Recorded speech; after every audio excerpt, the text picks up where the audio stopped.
honored sir, your presence here today underscores the government commitment to strengthening the capacity, professionalism and readiness of our police officers. We are grateful for your continued and steadfast support to the service.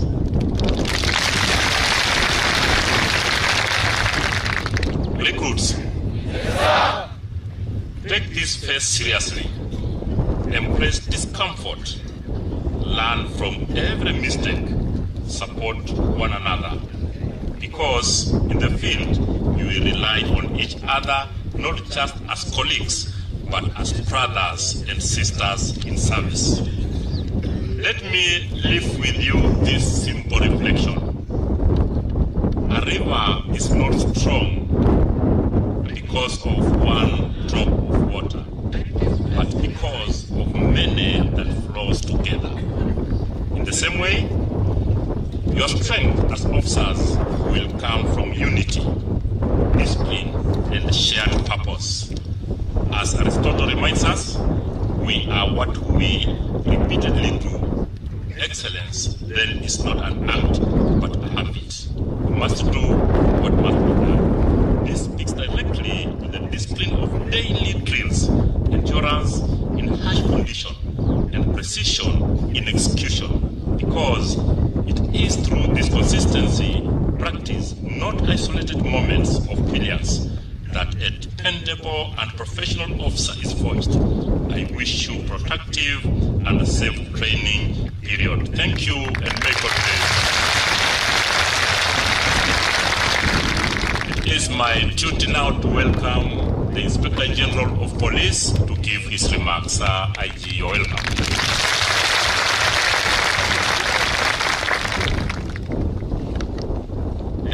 Thank you, sir, for the guidance. Let me allow the area governor to give his remarks before I welcome the IG.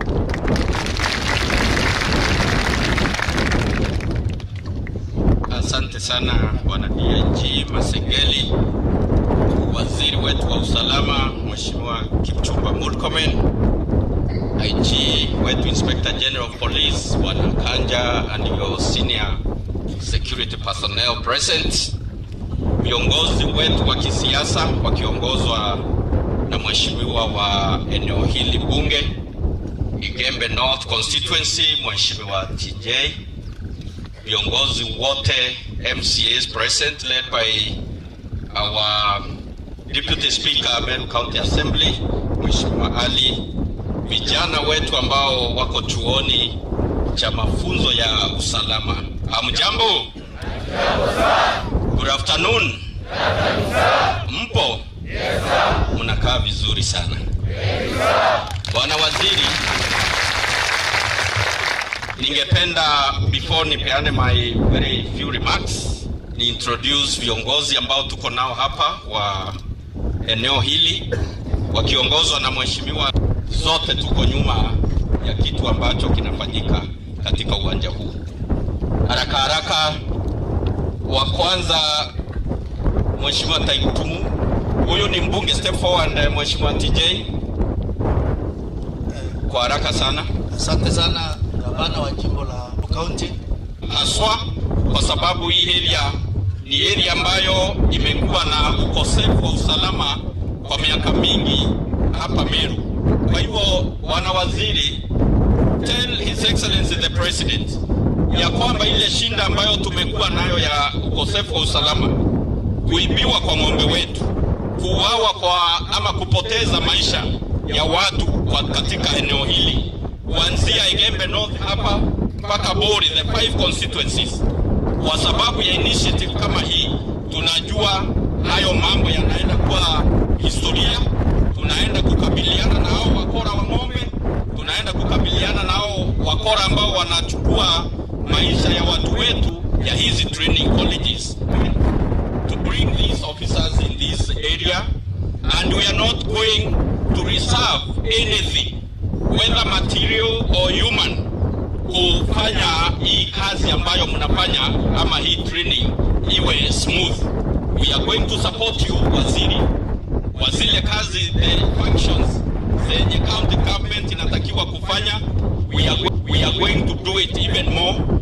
sure that we attract many from ya area.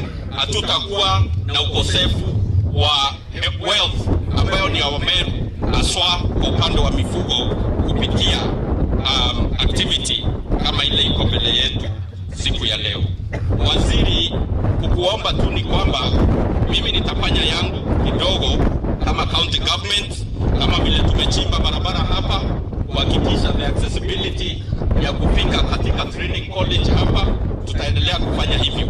Najua pia police ambao wako under DIG Langat wanakuja pia, mnawakaribisha, tunawakaribisha kama community. Nita pia wasaidia na maji kama vile tumechimba borehole katika area hii. Wana Masengeli amekuwa akinisukuma, governor, tuongeze mbao wengine, umechimba ya kwanza, sasa tuongeze ingine. Hata wewe sasa tafuta resources za national security uongeze, wachimbia pia ya kwanza, na pia tutaweka resources ya kuchimba barabara, na pia MYS, Meru Youth Service, ambao ni 900 in number. We are going to help them, the police recruit as possible. Waziri, nimekuomba zile security roads. We know that there are no resources within the Interior Ministry for roads. We know you depend with your brother in the roads and transport ministry. Waombe huyo ndugu yetu atuletee barabara za security, kwa sababu many of the aspects zile ambazo tunapata possible.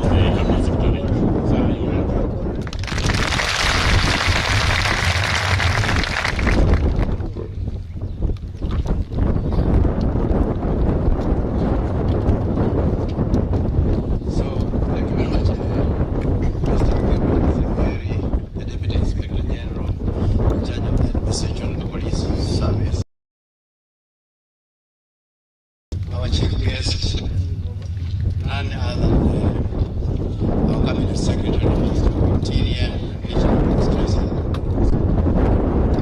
the Governor of the County, Police College in Lokasi campus,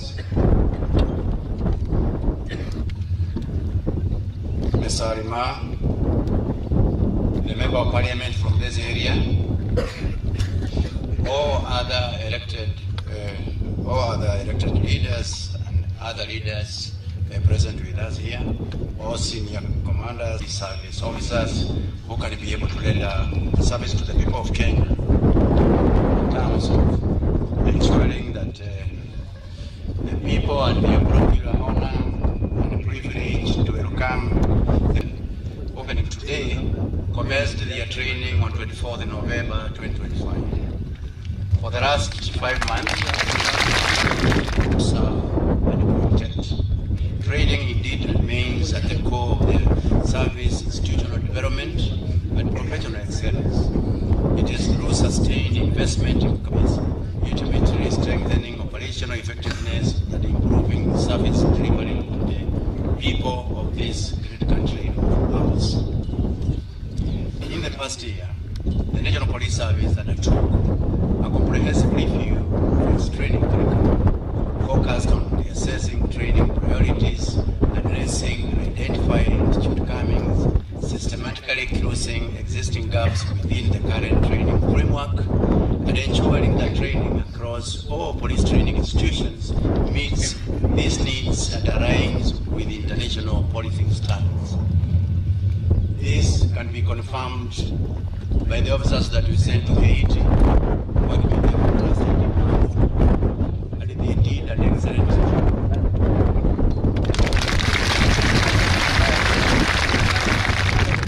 They did an excellent job because they are very trained. They are trained to the levels that they can be able to render policing staffs, policing services at the international level. We are training you to the same levels. So by the time you leave here, you will be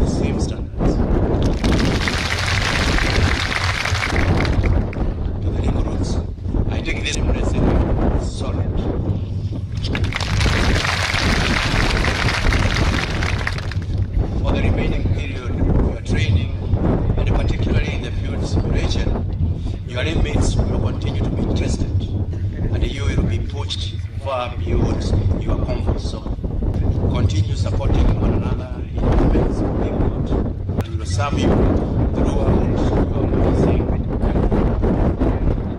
Let me emphasize that discipline is paramount, cardinal, conduct is vital, not only during training but also throughout the entire policing career. As the Inspector General,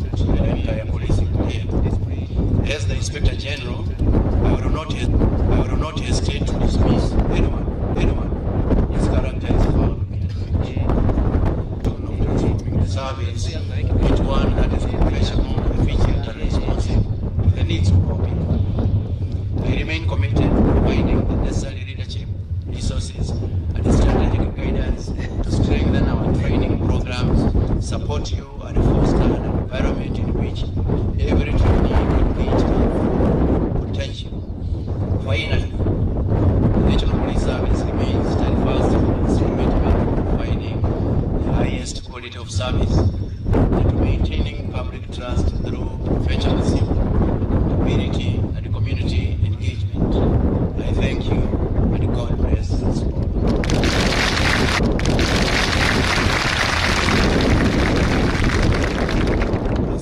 Just before I finish, I want to take this opportunity and thank the Governor of Meru, together with the other leaders, for finding it very, very important for them to offer this training ground for these officers.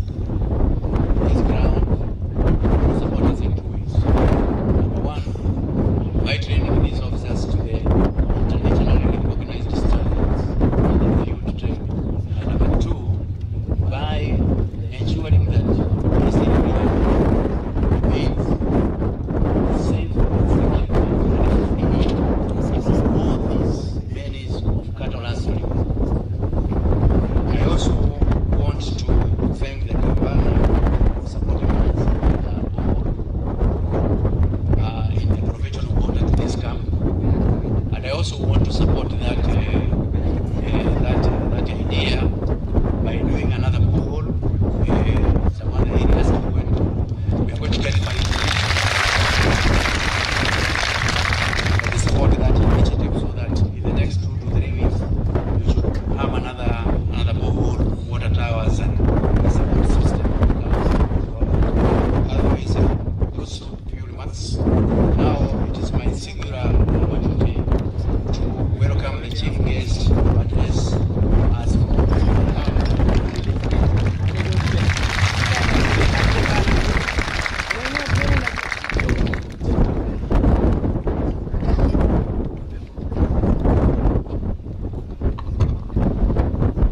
Thank you very much, IG.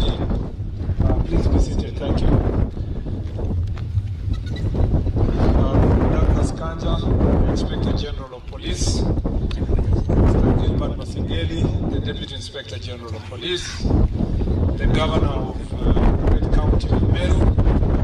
The Member of Parliament of Igembe North. The Deputy Speaker of the Great County Assembly of Meru.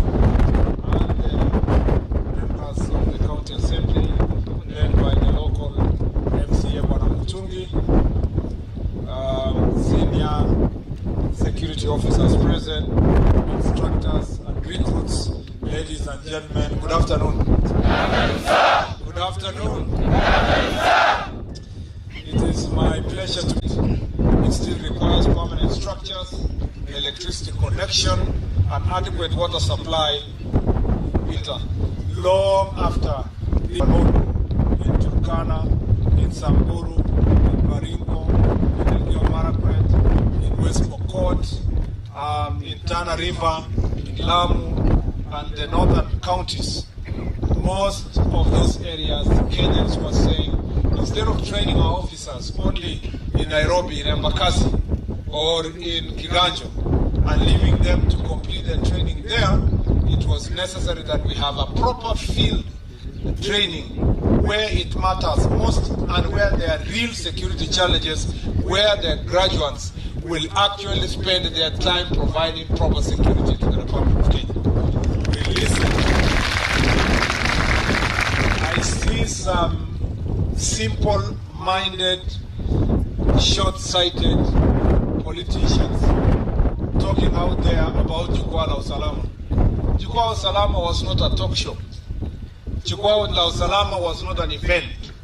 Jukwaa la Usalama was a concept of leadership, a new paradigm, a shift of paradigm to bring security to the corner that is more collaborative, listening to the people of Kenya, and not just listening for the sake of massaging their feelings, but listening with an intention to ensure that there is implementation. When I went around the country last year, I was not there for, Matembezi and the like. I was there specifically to listen. What do Kenyans want in our security sector? And when they say we want our men and women, when they are trained, they must be taken to the real field where they will work for training. That is why today we are opening the Lii Security Camp as a result of the views of the people of Kenya that are all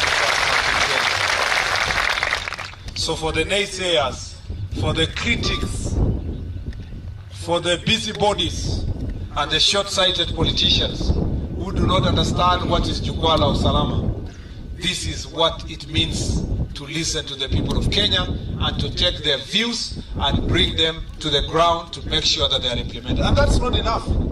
There were some people who were telling me, we don't want the recruits to leave Kiganjo. Murkomen is trying to take the recruits to his own village because he wants to kill the economy of one tribe from Kiganjo and the environment. That is, if there was no media here and everybody was, I would have used a stronger word. But let me just use a light word. That is foolishness and moronic thinking by very short-sighted tribal leaders.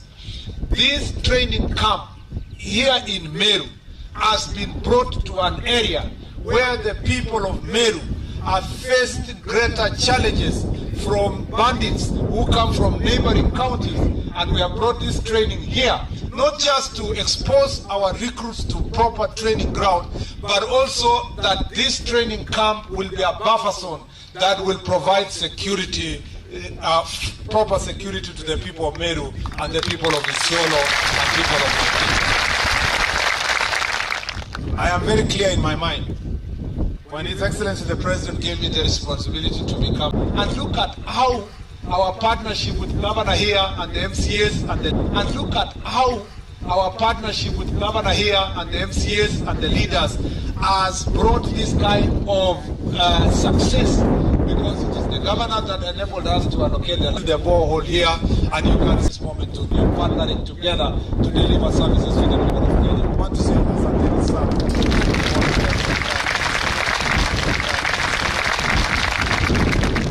this practice of bringing our officers to proper training ground here on the field will not end with Lii here.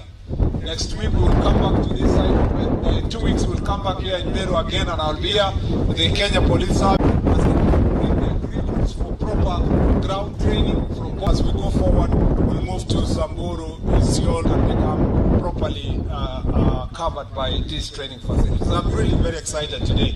There's something that makes me very happy, is to see you men and women sitting here. Happy is to see you men and women sitting here, preparing yourself to train together.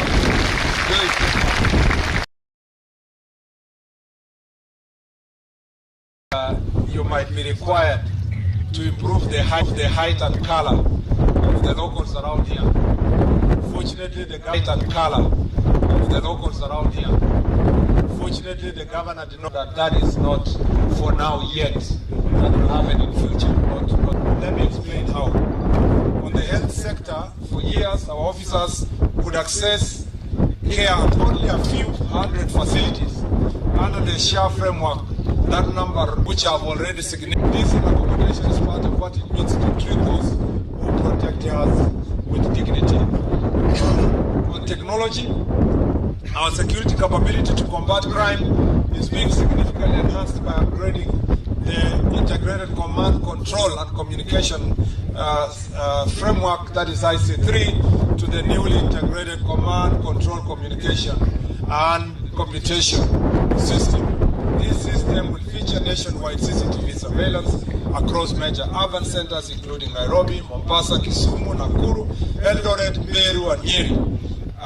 Integration of emergency response system such as the 999 and 112, centralized data, command centers, advanced analytics including facial recognition and vehicular training, vehicle tracking.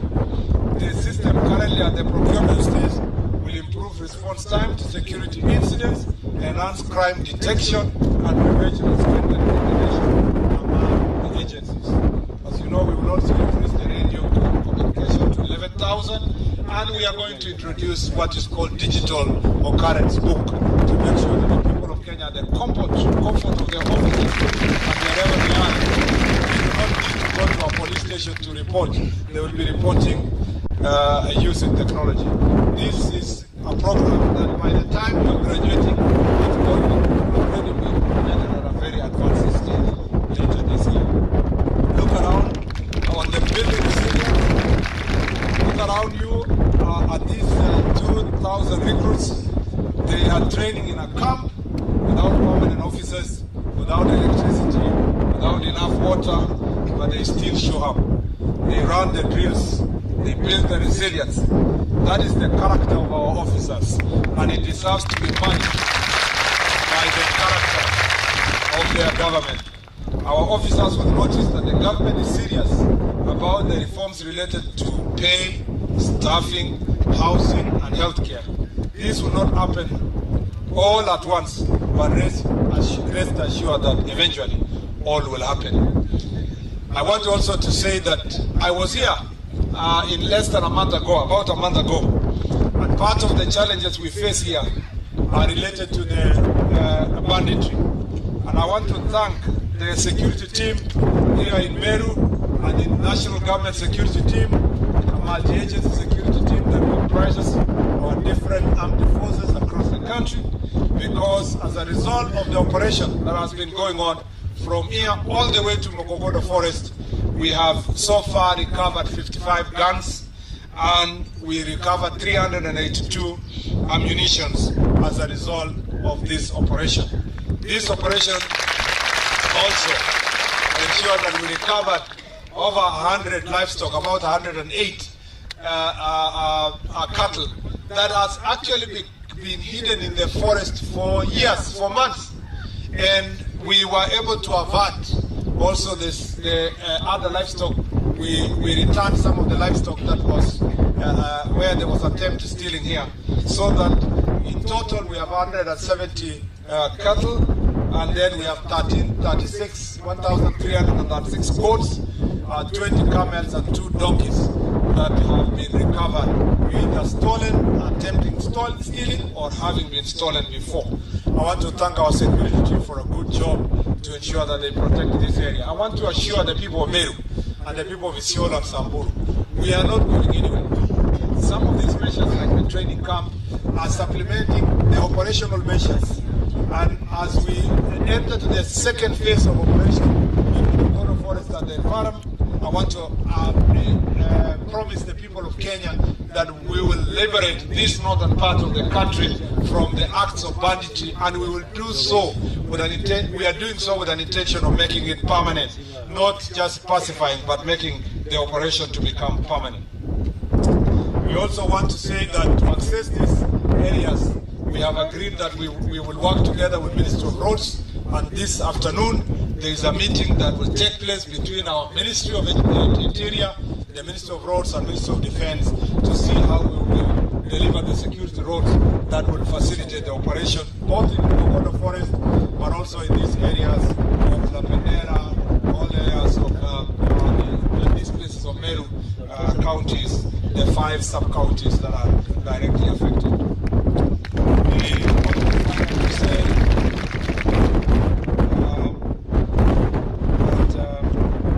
These efforts we are making here are permanent. I will be coming here more often to open the next training camp. We have a series of barazas to open up new operational administrative units that we gazetted. We will be with you, the Governor, Mheshimiwa Taitumu, and your colleagues, the MP of Tigania East, Tigania West, Mutunga, we have our friend Puri Apuri, we also have Daniel Kiri, and we have the MP of Buri.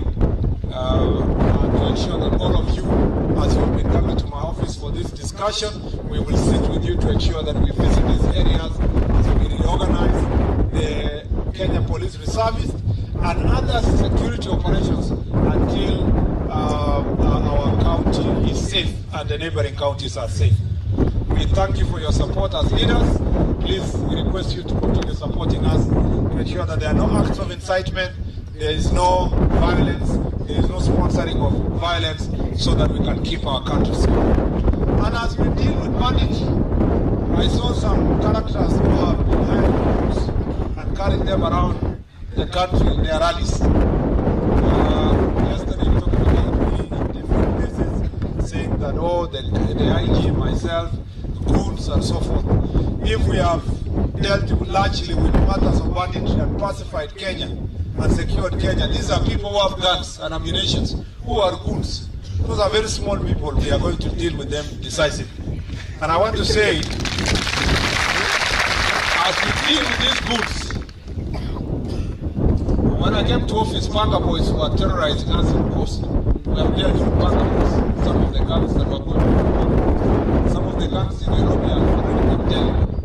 Some of these goons that are being sponsored and hired by politicians, I want to warn them that since the politician will not be there with you when you are committing your crime, when we come for you, we will come for you and come for you hard. We have done so in Kitale, and I see the leaders from that area are making a lot of noise. Wanapiga kelele ati tumekujia, ati tumesumbua maguns, tumenyang'anya hawa panga na marungu, na tumewanyang'anya ile silaha wamekuwa wakitumia. Sasa viongozi ambao wamechaguliwa wanatupigia kelele. Hiyo kelele bado, kwanza unapiga hiyo kelele mapema. Bado tutanyorosha guns mpaka sponsors yao watalia machozi. Wacha saa hizi bado wanaongea rally. Wacha saa hizi bado wanatupatia lectures. We will come hard on those goons and the gangs that are supporting these politicians. And let me tell them that this is not an empty threat. This is a warning that it is better to be safe than to be got by these men and women. Especially, wajiokoe saa hizi kabla hawa recruits wajatoka na hii nguvu yote wako na.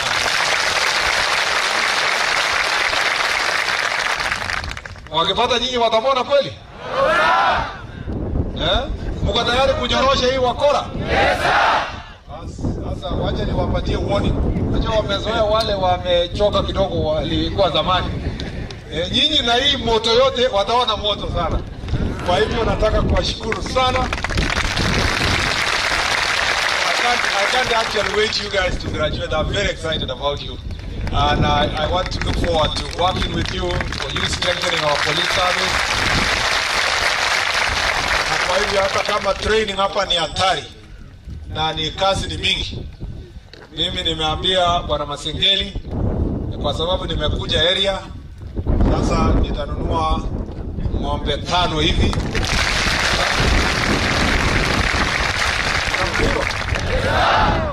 Na wasituuzie ile ng'ombe imetoka kwa sijui wapi, kwa wizi. Na ng'ombe inatoka shamba ya mwananchi, na wanunulia ng'ombe ndio mkule nyama. Sina maana hiyo? Pate nguvu, mkitoka tunyoroshe hao wakora vizuri sana.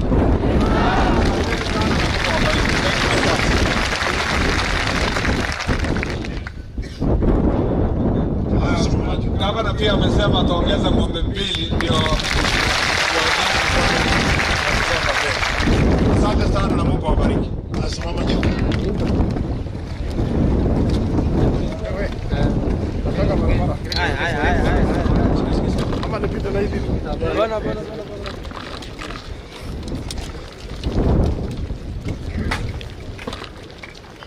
Alright.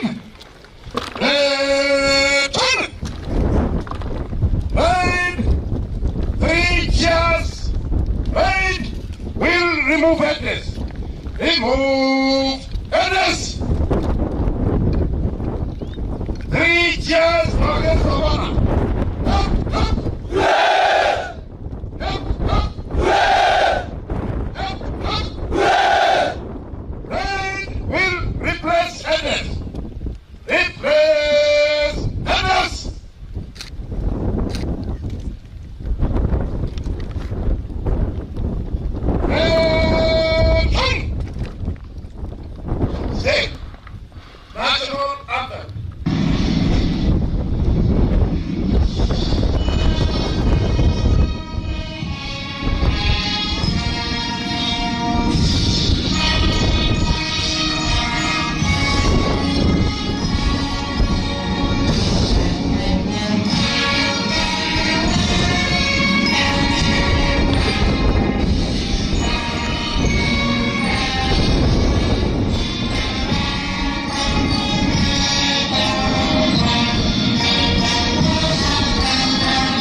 Sabat Ace!